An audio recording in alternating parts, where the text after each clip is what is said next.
Good evening, Mr. Logie here, and we are live. But are we in focus? Little bitty. There we go. I'd like to continue with the story I was discussing last stream: addiction, depression, and obsession.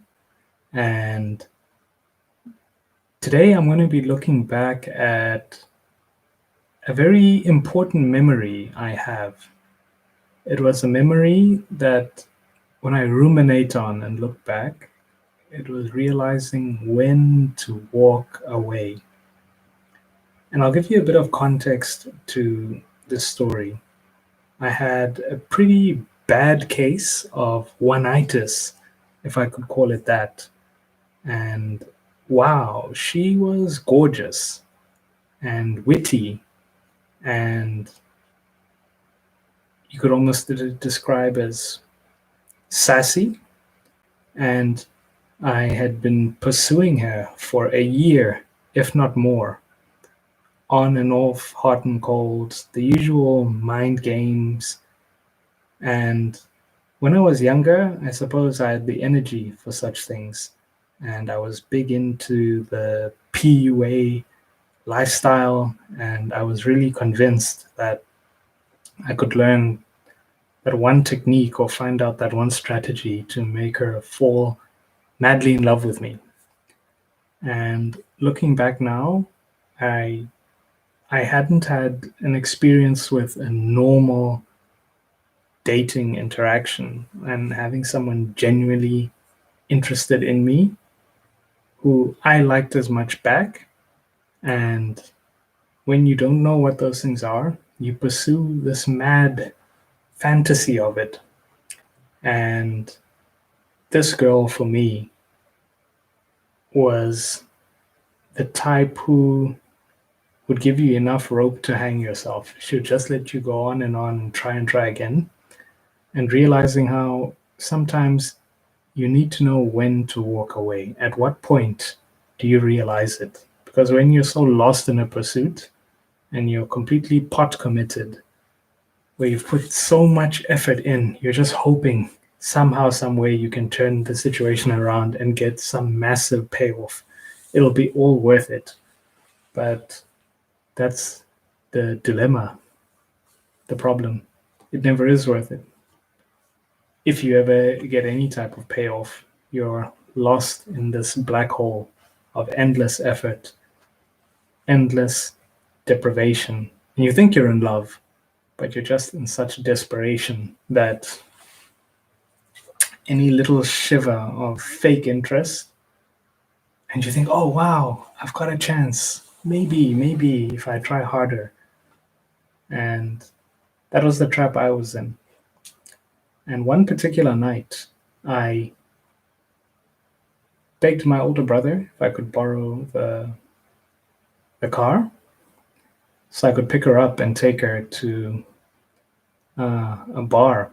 Now, my plan was to take her to one of the most, how can I put it, fun, but at the same time, not a nightclub where I'd have to compete with other guys. It was a bar that I'd say an older crowd frequented. And I was 19 at the time. She was, I think, 18? Maybe 18. No. How old was she? I think I was 21. She was 19. Yeah, 21. She was 19. And my plan was to take her to this bar so I could just, connect with her in a fun place with music. But I was being used. I was so sure I had a chance with her, but I've now realized if someone isn't into you and you don't escalate the first time you meet them, learn when to walk away. I was being a complete doormat now that I look back and think about it. And she could tell a lot of the time when people have this power over you, you're feeding their ego by being around them. They're like, oh, you're an easy mark to them. They're looking to what they can do next to you. And I kind of reinforced that. And I realized it was a big part of my personality at the time, that I didn't know how to set a boundary or speak up for myself. And when I did, it would usually be way too late after you've been completely used. And now that I'm cognizant of it, I really make the effort to stand my ground, and really have to protect my time, protect my money, protect my resources, and not be someone's, how can I put it, punching bag, doormat, texting buddy, gay male best friend, emotional tampon, the whole lexicon of terms for that situation.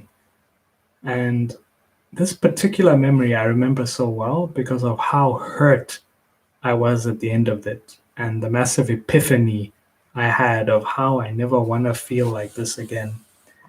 I went on such a massive search on the internet to explain what could be causing this situation.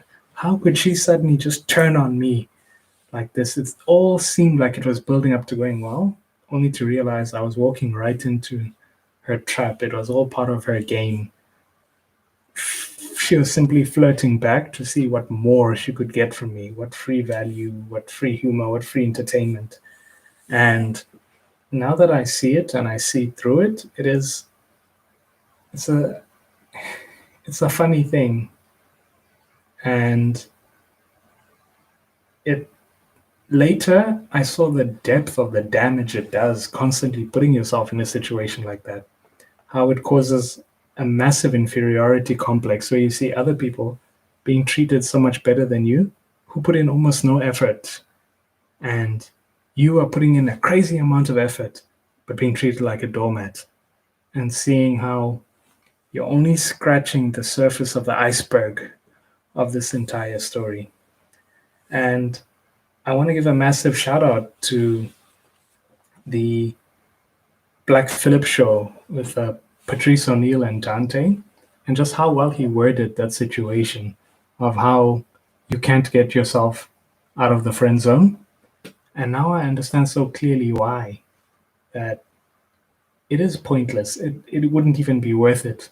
You'd do so much better improving yourself and moving on to a fresh start than trying to fix a lost situation, and realizing that you don't want to change someone's opinion of you. Let it be what it is and restart, replay. And I've got a few notes here, just making sure I cover everything. And definitely don't be anyone's chauffeur. That was like the main trap, I think, that she had me there, was that I could drive and then she could go out, get drunk, and I'll take her back home. So, she was getting free care without having to give anything in return. And now I sort of put my foot down, not in a crass way, but generally the way I go about things is a situation like that should not even be possible. She really knew how to use her beauty to get what she wanted.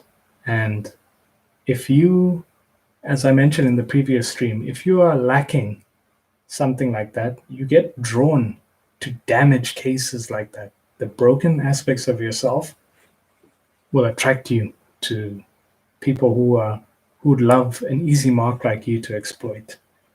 And I think in the next stream, I'm going to talk about cutting off toxic people, just like that.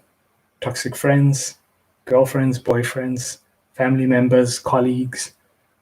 And I think that's the next topic I'm going to delve into. How are you guys enjoying these night streams? Let me know. I think I'm going to definitely be putting more, and journaling has really helped me come up with some great topics I really want to discuss. So thank you for joining, and hoping to see you soon in the next stream. Mr. Loki saying good night.